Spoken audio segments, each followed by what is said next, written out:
સુરતની ઉમરા ગામ ખાતે આવેલી regional passport office, Udhna passport office, Nanpura post office સહિત દક્ષિણ ગુજરાતના વિવિધ કેન્દ્રો પર તપાસ કરવામાં આવી હતી. આ તપાસ અંતર્ગત ઉધના દરવાજા ખાતે આવેલી પાસપોર્ટ સેવા કેન્દ્રની ઓફિસ તેમજ બારડોલી, નવસારી અને વલસાડ ખાતેના કેન્દ્રોને પણ એલર્ટ કરવામાં આવ્યા.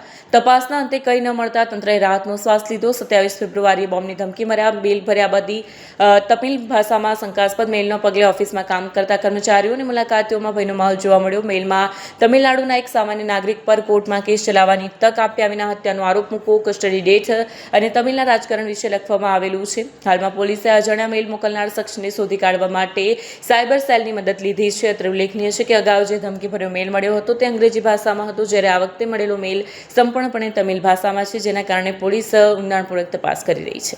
હા, સંજય મિસ્ત્રી. કઈ જગ્યા પર ઓફિસ? હા, મારું નાનપુરા માં હું ડેપ્યુટી એસપી તરીકે ફરજ નિભાવું છું. શું ઘટના બની છે ને કઈ રીતના મેલ દ્વારા જાણ થયા છે? હા, ઘટનામાં અમારે આ 15 સાયનાઇડ ગેસ અને બોમ્બથી ઉડાવી દેવાની ધમકી આપી છે અને એના અંદર એવું કહેવામાં આવ્યું છે કે તમે 2 કલાકમાં તમારા એમ્પ્લોઈઝને નાનપુરા પોસ્ટ ઓફિસથી ખાલી કરાવડાવો. આ જાણ કેવી રીતના થઈ અને તમે એ અમને ઈમેલ દ્વારા જાણ થઈ છે. સાવચેતના ભાગરૂપે અમે નજીકના પોલીસ સ્ટેશન અને અમે દરેકને જાણ કરી દીધી છે અને અહીંયા પોલીસ પણ હાજર થઈ ગઈ છે. શેના દ્વારા જાણ કરવામાં આવી? ફોનથી જ અમે જાણ કરવામાં આવી છે.